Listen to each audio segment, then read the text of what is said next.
So when Jamie and Michael and Sarah and I were trying to figure out how to fill this slot in the water and politics part of the Institute, we were looking for someone who could speak about how natural resource scarcity, in particular water, of course, can help contribute to conflict, and in particular violent conflict. So this was how we came across Sandra Ruxtel.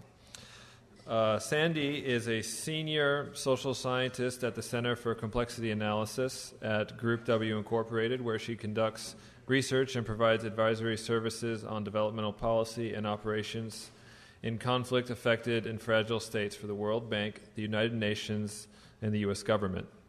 Prior to joining Group W, she worked for more than 7 years as a consultant to the World Bank and the United Nations, where she provided technical assistance and conducted research on conflict-sensitive approaches to development.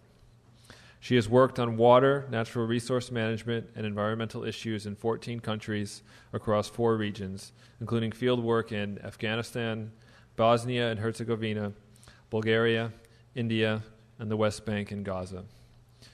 Ruxtel is an instructor at George Mason University's Institute for Conflict Analysis and Resolution, where she has designed and teaches a 15-week graduate seminar entitled Water and Conflict.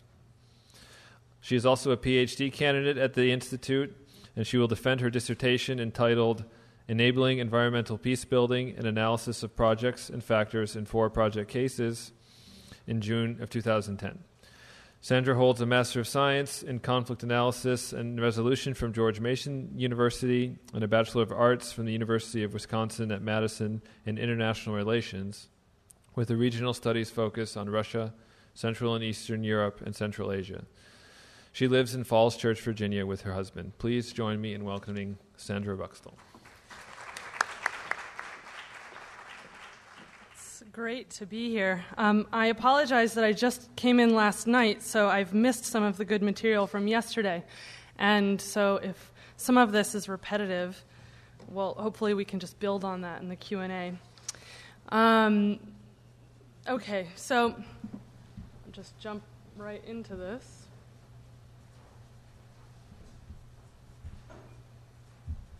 Okay, so I'd like to begin by telling you a little bit about what I'm going to discuss in this presentation today.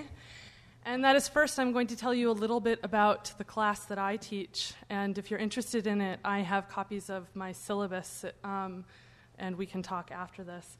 And that'll tell you a little bit about the type of material I'm used to working with. I'm going to talk a little bit about the field of conflict analysis and resolution. I've completed my master's and my PhD in this area at the Institute for Conflict Analysis and Resolution at George Mason University. And then I'm going to talk a little bit about environmental conflict and use that as a segue into issues of water conflict. I'm going to talk about an analytical model that I like to use for analyzing conflict and talking about ways to resolve these conflicts. Towards the end, depending on how much time we have, I have a few cases I wanted to talk about applying this model for analysis so you can see how I like to draw out some of these issues, and then some concluding words, and we can have some conversations around that. So, to begin, I teach this class. It's a 15-week seminar. I teach it at the master's level.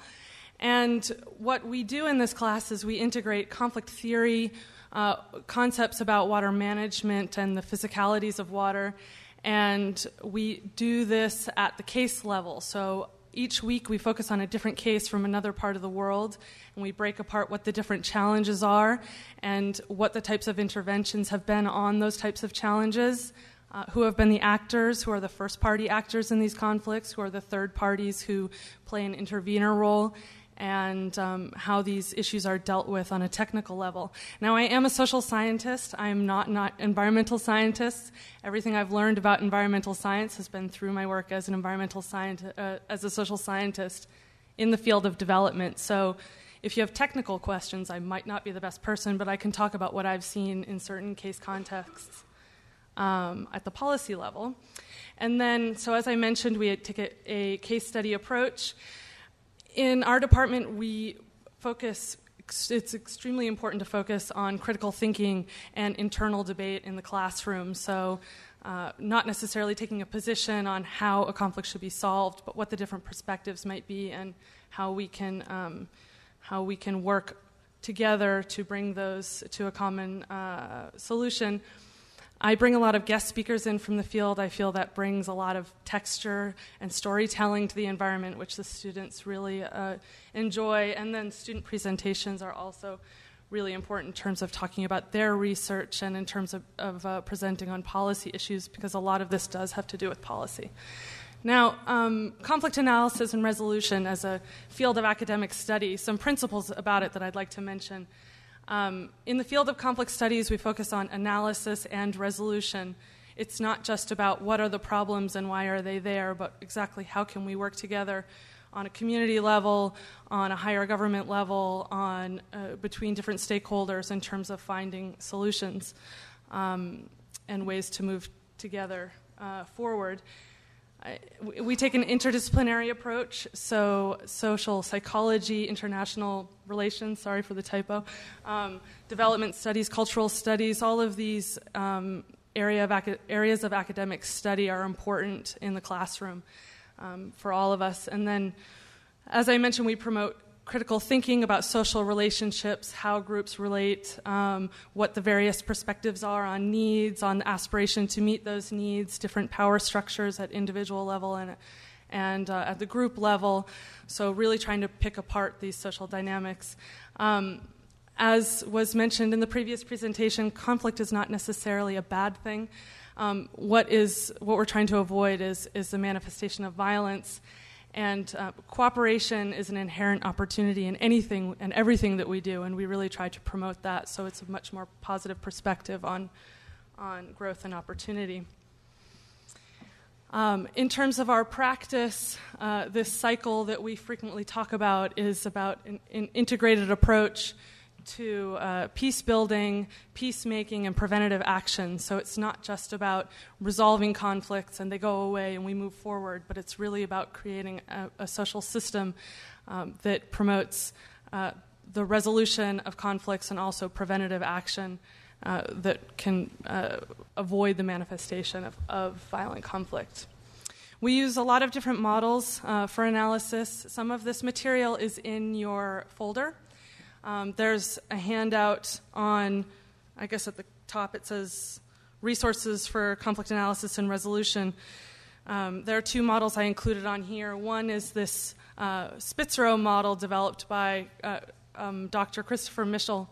There's a description on this handout about how you can apply this kind of model. It's actually not the model I'm going to use today, but I think it's very useful in thinking about the different components of a conflict. What this very brief and to-the-point model is not as useful for is discussing or exploring opportunities for cooperation. So if that's your interest, as it is mine, I prefer to use this model here, which I'll use parts of throughout my presentation. Here we have, and by the way, on this handout, I have this, if you want to refer to it while I'm talking, and I also have literary references to the places where Dr. Dennis Sandoli has described in some detail these different analytical components. And some of these resources are available online, so it's easily accessible. Pillar 1, the conflict sources. I'm going to talk a bit today about the parties to conflict, especially when we're talking about water, some of the possibilities of who these different types of groups might represent and what the relationship is between them, some of the issues that are relevant to water conflict. And then in this first analytical pillar, we have the objectives of the parties that we like to analyze so that we can understand what these different approaches to conflict might be. What are the means to achieving these objectives? How they handle conflict? Is it violent? Is it nonviolent? Is this about negotiation? And the conflict environment has to do with how these issues might be nested within a larger context. Then we can look at conflict conditions. I'm going to talk a little bit also about how these look in terms of water scarcity issues and water competition issues. at the individual level, at the societal level, at the international level, and at the global ecological level. And then the third pillar, we talk about conflict resolution, so opportunities for prevention, management, settlement, resolution, and ultimately conflict transformation. So what is environmental conflict? Environmental conflict actually boils down to, we can say, an issue of resources. These resources might be a direct concern or an indirect concern associated with other human activities. So what we want to do is analyze these and think about what the nature of these disputes are, but then also think about how we can address them. There are different types of resource conflicts that are covered in the literature. Water is one of many. I think these are, it's useful to define these in two different categories. We have non-renewable or finite resources, where we're looking at land and property rights, not necessarily the land resources themselves, but the right to property within certain boundaries, and then minerals such as diamonds, oil, coltan, and these other mineral resources, and then renewable resources, which flow across boundaries in the case of water. They're not necessarily contained by these political lines that we were looking at on maps earlier today. Forests and timber can be replenished, they can be regrown, air and water, as we are discussing today. Now, this model helps us understand that there's a progression towards conflict and towards violence. First, we can understand these conflicts start with overlapping claims to a resource. This can lead to contestation and conflict over time, but ultimately this, in some cases, we can see, as we saw in the case of Cochabamba, violence can result. And violence, as we understand it in our field, can be both direct and structural. So it can be about physical assault, and it can also about unequal or inequitable distribution of benefits and systems of power. So the environment, water resources included, is neither a necessary nor a sufficient cause of violent conflict. A lot of literature emphasizes that we're experiencing scarcity, and there are a lot of problems that are to come with that, but I think it's very useful to think not just about the physical resources, but this is also a question about institutional capacity and social capacity to manage these issues and to deal with these problems, to build our awareness of certain issues, to build up governance systems and policy systems so that we can deal with these changes as they occur, as these changes in our environments occur. So if we think critically and creatively, actually history shows us that human ingenuity can help us overcome a lot of these physical challenges, which certainly are dire, as the literature would suggest and as reality would suggest, but that we really do have opportunity to address these issues and to find new and creative ways to deal with them. So history demonstrates peace and cooperation in managing water, shared water resources, in fact. This is a database that was developed by Aaron Wolf of Oregon State University, where he coded a series of events between states based on events that had to do with cooperation or cooperative activity and conflict or confrontational activity. On the top, in the blue, we have these cooperative activities that range from international water treaties and non-military agreements, expressions of verbal support, and then in the red, we have verbal hostility and military action that has to do with disputes over water. And we see through the coding that he's done on these historical events that actually there is far more cooperation around water than we often hear about, especially in popular literature. But as the environment changes and as our institutions change, or as our institutions might not be able to deal with these changes over time, this pattern of cooperation could also change. So, as I mentioned, there's a lot of popular coverage and a lot of political rhetoric around water wars. Perhaps one of the more dire areas of need for, or where we need to be concentrating on on the risk of violence and conflict is at the intrastate level, where we look at states that are fledgling because of water scarcity. This includes countries such as Yemen, areas in the Sahel, and I'll talk about these a little bit later. Internal fragility associated with inequity, this can develop out of these contexts where there is intrastate competition over resources. And when we're talking about these issues of conflict, we're not just talking about quantity issues, we're talking about quality as well, because as quality decreases, this also can create human public health problems, and this can also create another kind of sense of scarcity. Environmental change means more water in some areas, it means less water in others, and it means pollution worldwide. We know this, and global climate change projections only heighten our awareness about these dynamics and these concerns. Environmental change can cause social stress and lead to conflict if institutions cannot adjust to these issues, as I've already mentioned. And I'll talk about these dynamics in the context of climate change in particular a little bit later in my presentation. So we see that water can be a source of destruction, poverty, and dispute as a consequence of drought, flood and inundation, landslide, desertification, contamination, epidemic, and disease. And we've heard about that in examples in other cases, and I'm sure this afternoon as we talk about dynamics in other countries as well, that more of these issues will emerge.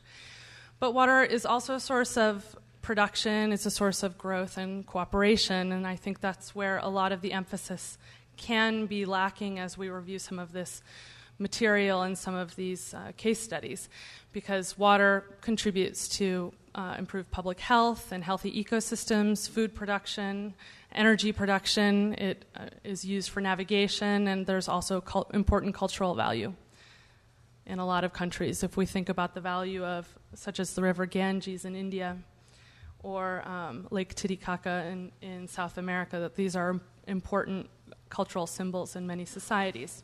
So back to this three-pillar model. I'm going to talk a little bit about parties. I'm going to talk a little bit about issues as we can understand them in a few cases, and then I'd like to talk a little bit about some of these conflict conditions and some of the trends we're seeing in certain parts of the world.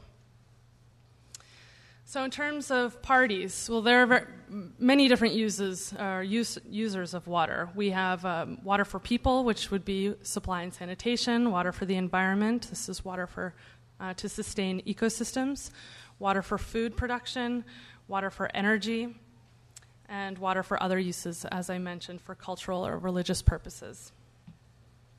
And when we look at these different uses, if we're looking at one body of water, if we're looking at one river, one lake, one aquifer, all of these users are interacting, and this can be, in many cases, the dynamic of conflict between these parties. What should the water be used for and by whom?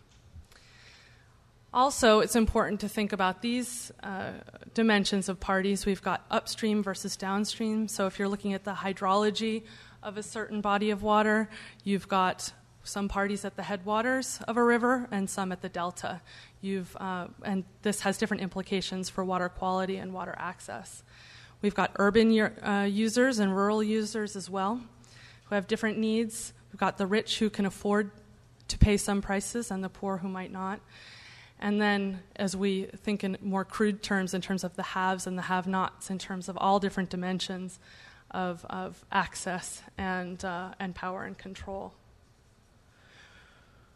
Water resources cross different jurisdictional lines. When we're thinking about the different parties in these different contexts of water management and potential conflict, it's useful to think about where these boundaries lie. Some of them might not be political, but well, I guess to say political is probably the most accurate way. Some of them may not be political. They can be at a very local group level, divisions between tribes, for example. But in other cases, a lot of the literature that exists discusses interstate dynamics, if we're looking at the Nile and potential competition between Ethiopia and Egypt, for example. But as I mentioned, at the intrastate level, there can also be issues in terms of working across jurisdictional lines, and this is true in countries such as in Pakistan, where there is competition over the use of the Indus River water between states within Pakistan.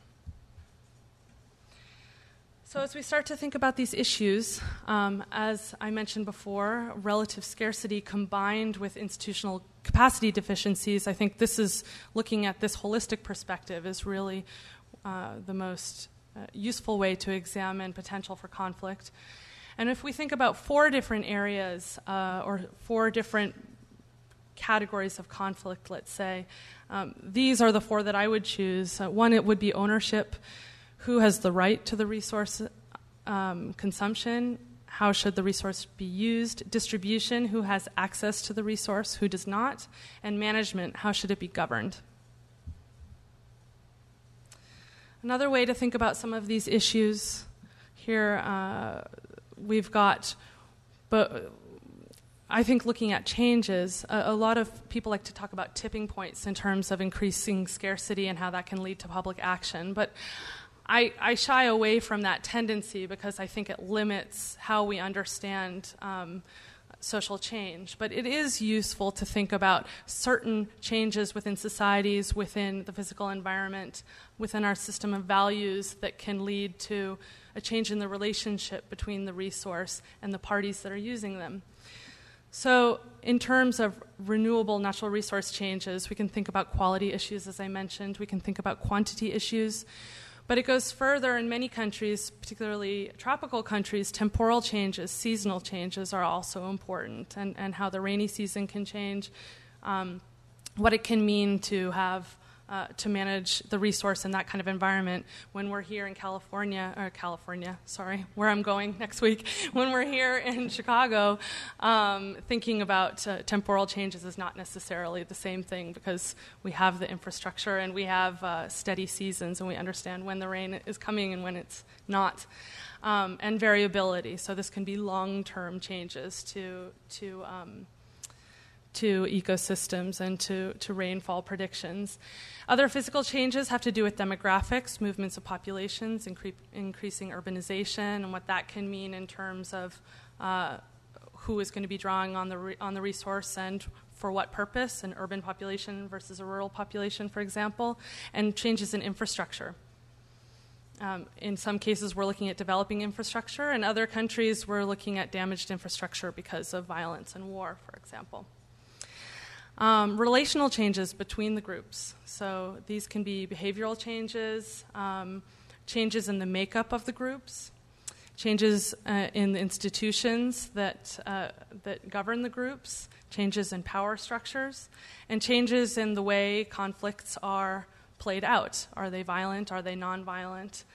And then last, eco-economic changes, as we've called them. The value of the resource, how we value the resource over time, can change as our environment changes and as our societies change with those environmental changes. So if we look at the water cycle, we can see where some of these parties might be and where some of the issues might be. So if we're looking at, for example, freshwater storage, as we'll be talking about later today, I think, who are the parties around this body of water? What happens to their land?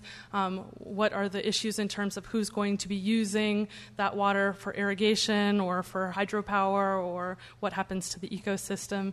And we can think about all of these different changes that occur around that kind of development of infrastructure. Groundwater can be a very tricky issue when we're talking about parties and issues because, well, we can't see it the way we can see a river flowing. So encouraging public action or educating communities about groundwater resources can be much trickier than if we look out the window and we see Lake Michigan and we know exactly what's happening to it today because we can see it.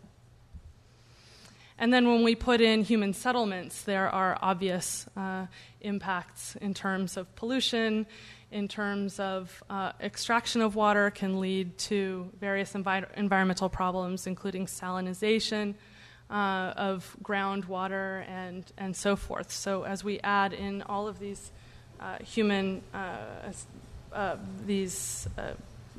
systems, it can also affect our environment as we look at these traditional maps of hydrology in the hydrological process system. So direct and indirect control over resources is often in many contexts understood as a system of power. So as we think about these different users and we think about the control they can have over the different uses of water, we can understand how this system of power can be understood as contentious and lead potentially to violence. If we're talking about control over water supply for domestic use or for industry, control over food production, and this is not just for domestic use, we can talk about export and what that means for communities and their economies as well, control over the environment, communities that are dependent on infrastructure to prevent the flooding or the impacts of drought on their communities. This becomes an extremely significant issue. Health issues, disease, for example, and energy production. So all of these can be understood as systems of power and control when there are parties that are governing where water is going into each of these subsectors of water management. So then when we think about conflict conditions or the potential for conflict, if we look back at the three-pillar model and look at the individual or the societal level, I like to begin with this issue of water scarcity, which is one that we've talked about quite a bit today, and I'm sure yesterday as well. Who is going to be experiencing water scarcity, and what does this mean at the individual level? And when I mention also the societal level for this, I bring that up because, as I mentioned, I don't see these issues just as environmental concerns, but what are the institutions doing to mitigate the risks associated with scarcity as we think about the potential for conflict or for cooperation? So here we've got a map that shows physical water scarcity already being experienced in the countries, or that will be experienced by 2025 in the countries that are in red, and then a notion of economic water scarcity in the countries in orange, and that economic water scarcity is considering water as an input into these economies and scarcity more in economic terms, but scarcity nonetheless. Then individual and societal other dimensions have to do with water, sanitation, and hygiene. Here we've got in the darkest color blue the most dire situation in terms of deaths as a consequence of lack of access to water, sanitation, and hygiene. So as we explore potential dimensions of conflict, why is it that these countries are in the darkest blue? Who is experiencing these conditions, and what can be done to mitigate those challenges? Also, as we look at urban growth, especially in developing countries, the highest column, these are a category of developing countries, whereas the smallest column, these are populations in developed countries, OECD countries. You can see from 1950 through to 2050 this growth of that orange part of the bar graph, and that is urban population growth. Increasing urbanization means that we'll have more people living in cities than in rural areas by 2050 in developing countries. And what kind of challenges does that mean for countries that are grappling with issues of development? Increasing water supply to these countries, to these cities, and improving services to these growing urban communities. And what does this mean then for rural areas that are becoming more and more fragile as they're being overtilled, as they're being left behind, and these lands are not being managed? Conflict conditions at the international level. There is quite a lot of literature and good case studies to look at in international river basins. Here's a map of all of the international river basins of the world. So on every continent with the exception of Antarctica. And then we see that there are several river basins that are affected by contentious politics. In blue, we've got basins at risk where there's seen as a risk of conflict because institutions are weak, because countries that share these watersheds are not cooperating together to manage the resource, and that there are environmental disasters either already seen or that are foreseen. And then in red, we have river basins that are under negotiations, such as the Nile, the Jordan, Tigris-Euphrates, and the Aral, which we talked about earlier today. And then as we also think about these conditions and we look further at the global or ecological level, it seems to me, as we think about these different levels of conflict, that thinking about the potential for climate change and its effects on water resources is also significant. It's very important. So as we look at increased variability and availability and access to resources, this is all going to change as climate change, physical effects of climate change are seen more and more. We've talked about some of these issues, such as glacial melt. Changes in precipitation is one of the more frequently discussed issues. Changes in land quality. This is as we look at the hydrological system and what this can mean for agricultural land, for example. Increased desertification, changes to crop seasons as we look at temporal change, and changes in biodiversity. We look at the risk of rising sea levels and what this means for coastal areas and pollution, for example, of aquifers that are close to coastal areas, and increasing natural disasters, which also has impacts on water resources with flash floods, droughts, landslides. All of these impact the hydrological system. But as we think about the potential for conflict, thinking about the social impacts of climate change is perhaps where the utility really is as we think about the potential also for solutions and for preventing conflict. As we think about the risks that are around loss of livelihoods, risk of economic shocks or instability, food shortages and food insecurity, health impacts, trade relations, migration, the list goes on and on. But as we think about the risk for conflict, I think perhaps one of the more useful points of departure is to think about how different groups will be affected by these changes. And these changes, how communities experience these changes, is not necessarily equal across them. And to think about these differential impacts is extremely important as we analyze the risk for conflict and violence. So it's not all gloom and doom. I think it's useful to talk about potential for conflict resolution. Conflict resolution is sort of a restrictive term, I think. So here are 5 components that are used in this 3-pillar model to explain what we mean when we're talking about conflict resolution. It's quite a broad field, in fact. Conflict prevention, so we're thinking about early intervention. This can mean on a community level, this can mean about things like increasing local knowledge and improving education through up to a much higher level where we're talking about diplomacy to avoid relationships reaching a certain point of tension where violence can be manifested. Conflict management, so when we talk about conflict management, we mean much more sort of keeping security in place. In countries that have been affected by war, we're talking about peacekeeping operations. Security operations can be on a much smaller scale. It doesn't have to involve a UN multinational mission, but this is what I think is more useful in terms of thinking of conflict management. Conflict settlement, coercive peacemaking, so bringing the parties together to negotiate a treaty, or conflict resolution, where that process is more driven by the parties. And finally, conflict transformation. And I think this is where the real opportunity is, especially through environmental education, in terms of promoting principles of social cohesion, resilience, and building capacity for communities to understand these challenges, physical and social, so that we can transform these conflicts and even preempt them.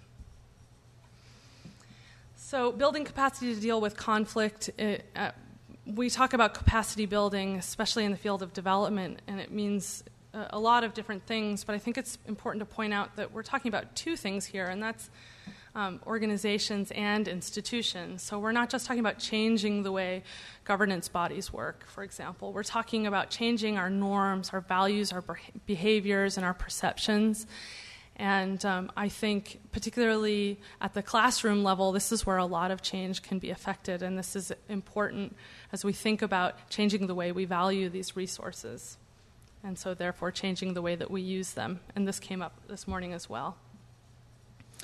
The notion of environmental peace building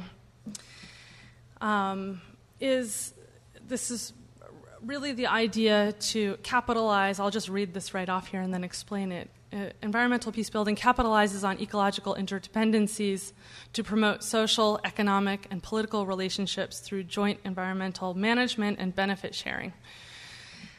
What do we mean by that? This can mean a lot of things at the international level and at the local level. But the idea is that it's not just about identifying a conflict and intervening on it, but it's really about building relationships, changing the way social systems work so that we can capitalize on the opportunities that cross-border environmental interventions present to us.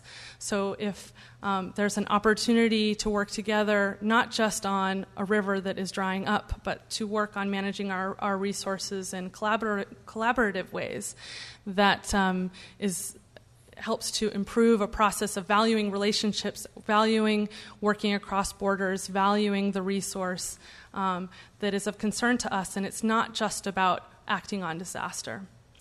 It's about promoting a system of values and norms through these relationships and bringing about change in a more indirect way. And perhaps the story of disaster and intervention after disaster is the one that gets more attention because it's more exciting, it's more visible, but I think that the opportunity in terms of going in through the back door and improving environmental awareness and improving relationships on water resources and environmental resources as a whole is really where the opportunities lie in terms of changing the way we feel and we think about our environmental resources. So opportunities for prevention and for transformation are everywhere. It's not just about tragedies. So as we think about some of these cases, I just wanted to see how I'm doing on time. So I'll go over a couple of these cases very quickly. Looking again at the 3 pillar models, I just wanted to highlight how I would apply some of these concepts in terms of thinking of some of these international cases. Here we've got the Nile River Basin. We've got 9 countries of different levels on sort of different areas on the economic development spectrum, different water issues. To the south, actually, we've got the headwaters of the Nile and then the delta in Egypt.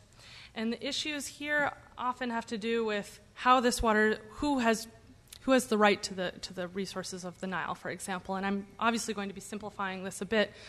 But who has the right to the resources on the Nile? Does Egypt have the right to most of the water resources as historically it has demanded, and it uses the resources for agricultural production?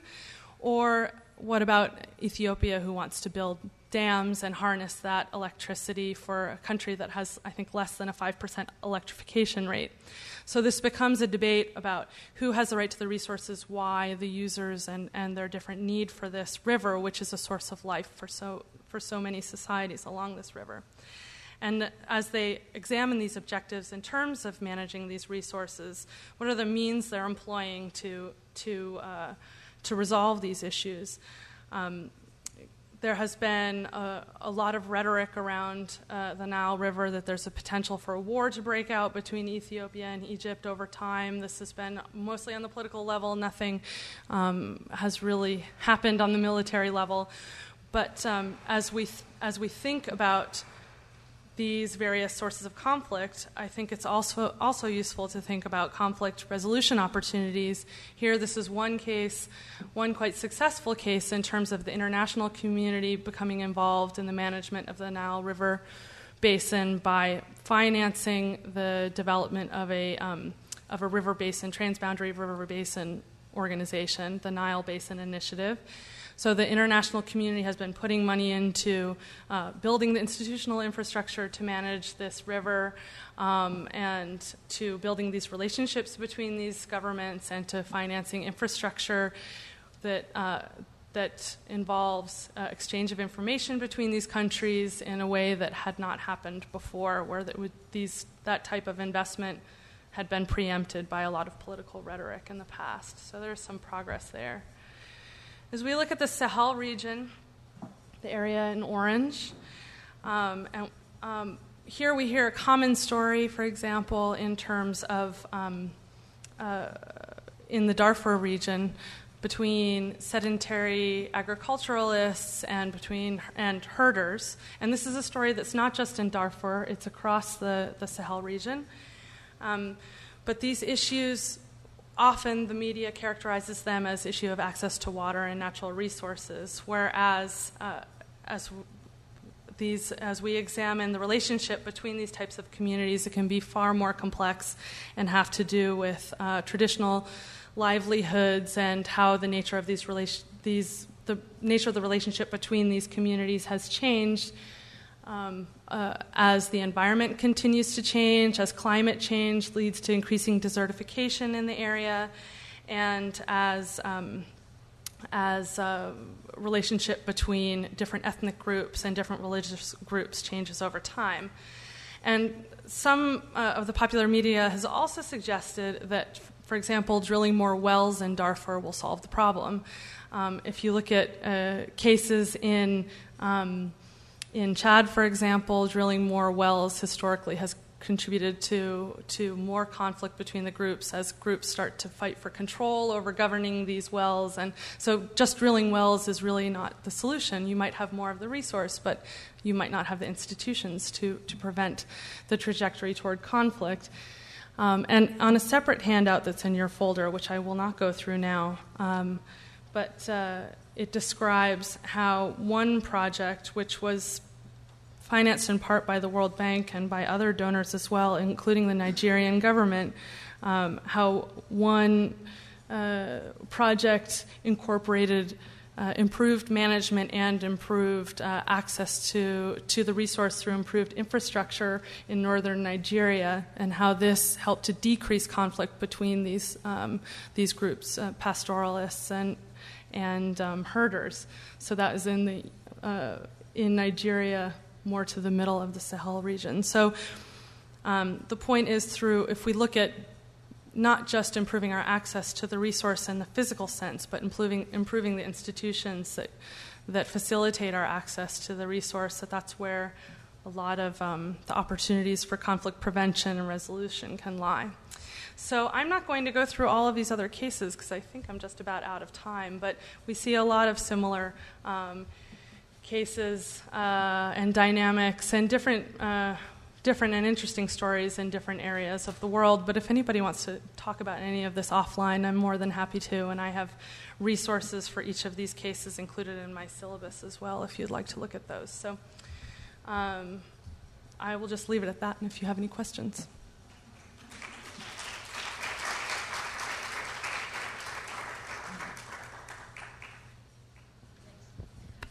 Earlier in your talk, you were defining violence. You were talking about how overlapping claims cause conflict, and sometimes that conflict leads to violence. And you talked about two different types of violence: direct violence and structural violence.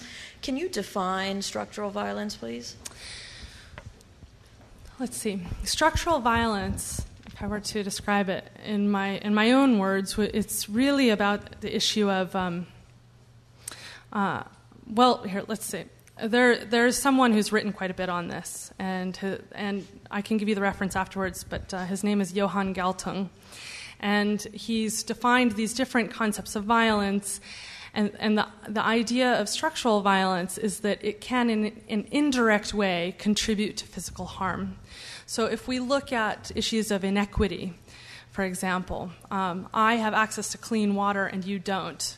And so I and my family, we are all very healthy, but yours is not. And you're afflicted by illnesses that I don't experience. That experience of inequity could be defined as structural violence. Some people describe poverty as a form of structural violence, wholesale.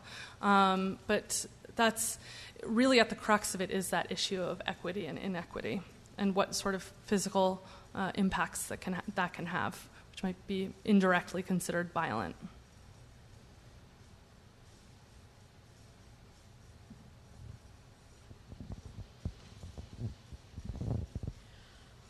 You refer to the World Bank and how it decreased conflict in northern Nigeria. And then also, I believe I remember in your introduction, you worked for the World Bank for some time. And then this morning, Jim Schultz didn't have very much good to say about the World Bank. That's right. What's your perspective? Do they do any good at all, and when are they helpful?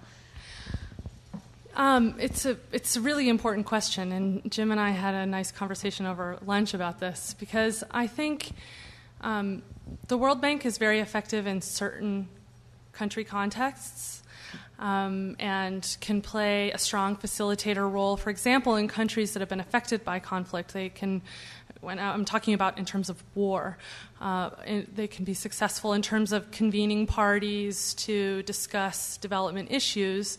And it's going to sound crude, but the bank brings money to the table, and that itself can bring parties together to talk about development issues in terms of reconstruction. And so I think there has been some success in that story. In terms of financing infrastructure that involves the Palestinian Authority and Israel, the bank has played a strong convening role to improve infrastructure in that area, particularly to service the Palestinians, where that wouldn't have necessarily been. Other organizations haven't had that kind of convening power and haven't been able to implement projects of that nature. So I think it's in its convening power that the bank it can be very effective. In terms of operating in other countries, it can be, it has a mixed relationship with different countries, as we've seen. So I don't think there's one universal role that it can play everywhere. But I do think in post-conflict countries it can be quite effective in terms of setting an inclusive development agenda that brings together different stakeholders after war. And yeah, in terms of the Nigeria project, I think that that success came out of learning from a previous project that had been a failure. It had actually led to a lot of conflict between water user groups. And I talk about this a little bit in this case study, and if you want more reading on this case study, I can give that to you as well. But there was a previous project that had also been financed by the bank and other donors as well. And because the groups had not been treated equally, the pastoralists and the herders didn't feel that they were getting the same benefits from the project. The physical violence broke out in certain parts of Nigeria where the project was being implemented. So when the follow-up financing came online, what the bank did was they did a lot of conflict and social analysis to understand what had gone wrong and how could it be improved in the implementation of the new project. And the new project actually, then they did studies after it was implemented that showed that conflict had been significantly reduced after that project had been implemented. Now they're going into a third phase. And I don't know what will happen because I think it just started a few months ago. But so that's a very different case of the bank learning from its mistakes and implementing a better project afterwards. Other questions?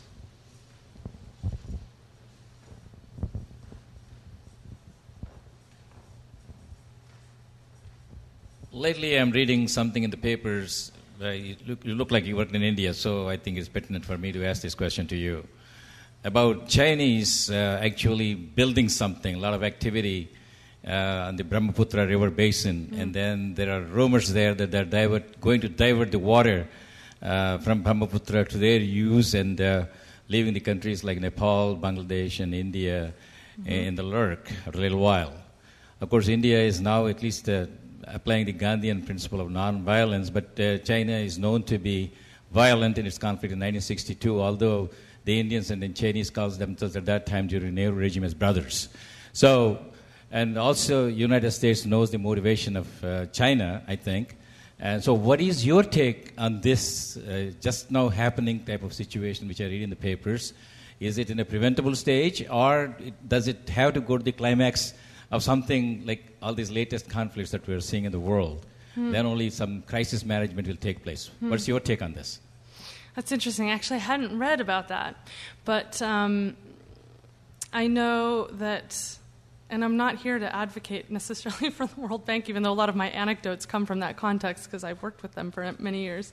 But the bank and other agencies have been involved in the Nile Basin Initiative, for example, and similar efforts now, pretty new in South Asia, involving international river basins like the Brahmaputra and other rivers where the headwaters originate around the Himalaya. So I think probably the opportunities are in those sorts of promoting international cooperation on international rivers and trying to create a forum for this kind of discussion, because that just hasn't existed on a lot of these rivers for a long time or ever. And this is where a lot of the challenge becomes, because a dialogue between China and most rivers where the headwaters originate in China, for example, China is not a part of the Mekong River Commission, for example.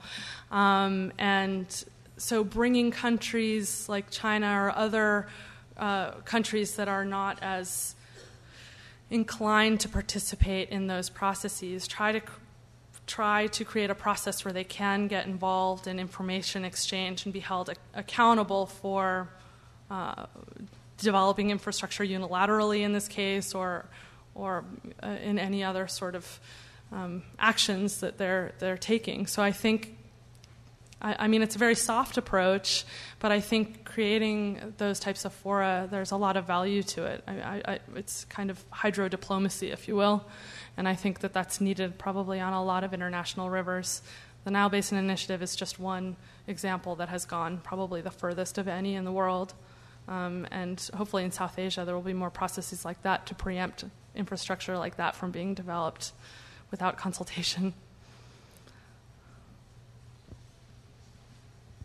Yeah, since we're speaking of the World Bank, I was asking our first speaker about that too. It was interesting that Jim mentioned during his presentation that his criticism was that the World Bank was, what did he say? That there was a lot of theory behind the ideas that were put forth and presentations that were made by people who weren't you didn't have real life experience with the issues that they were speaking of. So I imagine you were talking to him about that, perhaps, because that's what he said during his presentation. And I was curious, what you guys might have been speaking of, since you have experience there. And Jim mentioned that he had some experience, I think, as well, working with the World Bank. And the fact that you just were talking about this interaction between how the World Bank could somehow assist in the interaction between China and India, but you speak in terms of helping the governments. So to what extent do you might agree with Jim in the fact that, or with that idea that World Bank might not have that real connection or experience with what's happening on the ground, so to speak, with the water conflict? I think it depends on the project, because there are different types of initiatives that the bank is involved in. The Fadama, the project in Nigeria, which is called the Fadama Development Project, that's at a very grassroots level, community-driven development model. And then there are initiatives like in the South Asia rivers or the Nile Basin Initiative, which are at a higher level. There are different, I don't think the bank implements one type of project. There are different types of projects implemented by different types of people with different backgrounds. So there's so much diversity, actually, in terms of the business of the World Bank, because, well, and one of the reasons for all of this diversity has to do with the fact that implementation of projects is very decentralized in terms of a task manager who implements, whatever project in Nigeria or wherever. It has a lot of control over the implementation of that project. And so that can be good and bad, because that means that if you can educate one person on sort of that type of development project they're doing and how to do it better, you can actually have a huge impact because they're very close to the ground. Or if the person is not as sympathetic to some of these issues or takes a more technical, approach rather than a socially sensitive approach to implementing a project, then that can mean that there will be that there are risks, right? So I think the challenge or the problem is in characterizing the business of the bank as one kind of type of business, because the projects are so different on such different scales in terms of financing and in terms of the partners in the field. So there may have been a time where more of the implementing was done directly through, at the government level, at the federal government level. But now you see more implementation through the community, at the community level. And so that's really changed the way the bank does a lot of its work. So, but that doesn't really answer your question, but I just think it's, I think that's an important consideration in terms of its effectiveness. They're just different models. You can't say that all of them are not effective or all of them are effective, because they're all very different.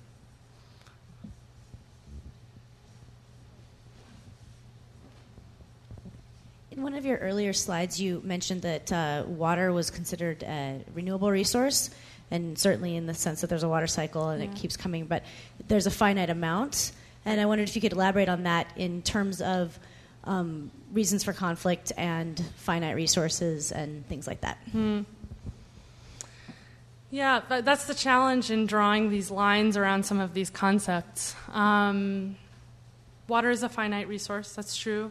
What makes water unique from other resources, and I think as we think about sort of pathways forward and opportunities for cooperation and improvement of the resource and better or more sustainable development, it's useful to think about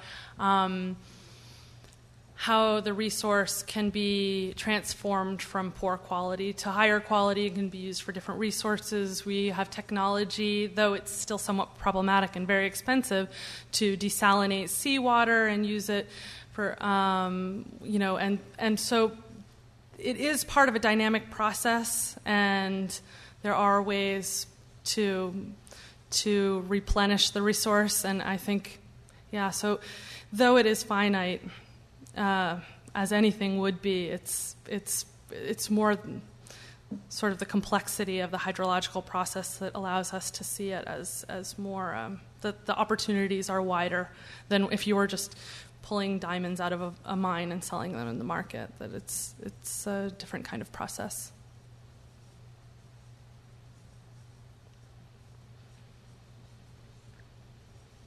Are there any other questions? I have a question for you, Sandra.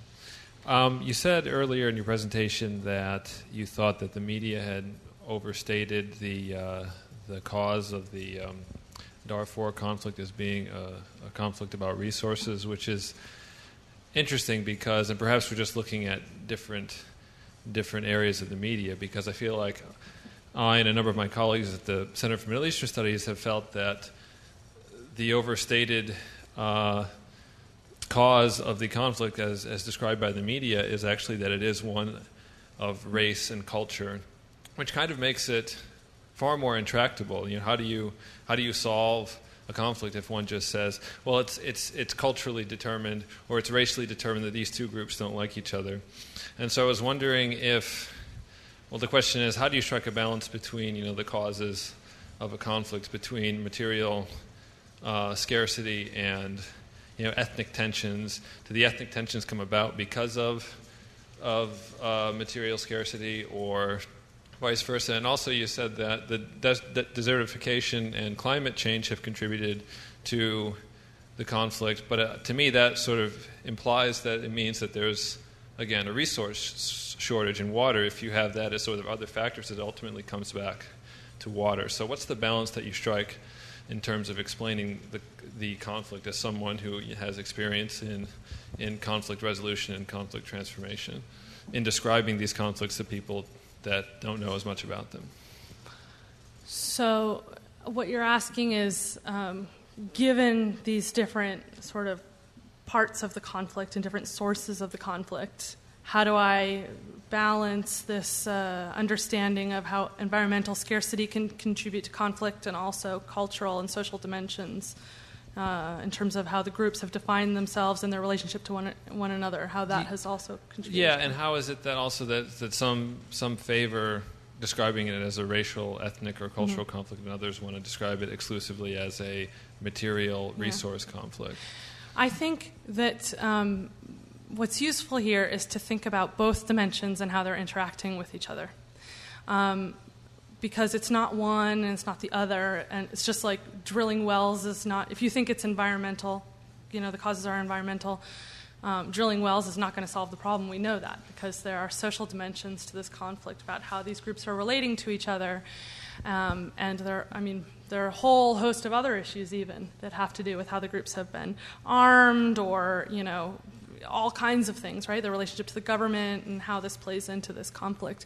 So I think thinking about the interaction of these different dimensions and how, in this case, access to the resource has defined those groups and their livelihoods, but has also defined how they perceive the other group, and what that means in terms of a sense of relative deprivation, perhaps, for example, that has broadened the schism between the groups, and sort of how all of those different factors play into these relationships. So it's not really one or the other. It's a really complex system that might even vary from village to village. It varies. While you see similar dynamics across the Sahel, the dynamics are different.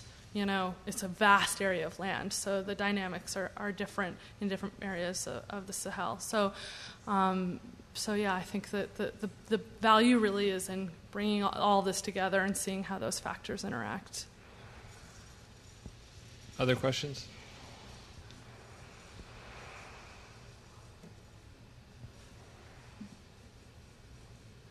All right. Oh, sorry. I always have trouble coming up with a question, but I kind of will start with sort of comment and see if it weaves its way around. I teach sociology, and we're just getting a minor in peace and justice studies. So when you at University of Wisconsin in Whitewater, and you mentioned Galtung, who's the father of peace studies, related to this concept of structural violence. And so I started thinking about peace studies and how I might take some of this really, really interesting theory and apply it to an undergraduate class. We're just getting this minor off the ground. And then I've been looking at restorative justice approaches in healing trauma with Hurricane Katrina. That was some of my research for the last few years. And then I started thinking, well, if I'm trying to see all these fascinating connections, applying it to undergraduates, I'm also wondering how we could sort of bring it down to kids, right? And learning about conflicts in bullying on school campuses and or in classes. I really do think seeing from all of these multiple levels, there's lessons. So sometimes it sounds very abstract, the peacemaking, peacebuilding, World Bank kinds of economic issues and concerns. But I just wondered if maybe you could speak to, and also maybe other people might have some thoughts on this, or it might be for later in the panel, but how we can take some of the lessons related to conflict, water, certainly resource issues, and bring it into different levels of the classroom, micro-level kind of areas. So thank you. So you're wondering how we can, let's see if I got this right. So how we can combine some of the learning around water issues and the theory around conflict, how we merge those together in the classroom. And maybe maybe some kind of ideas that we could just all sort of brainstorm. It may take until the afternoon about lessons for different groups, high school kind of lesson that we can apply this kind of stuff to, because you're teaching the master's level. Right. I'm thinking about teaching to undergraduate, and then a lot of people in here are, looking at different levels of teaching. So I just thought I'd kind of throw that out there as a way we could all work together, maybe more of our heads on that project. So.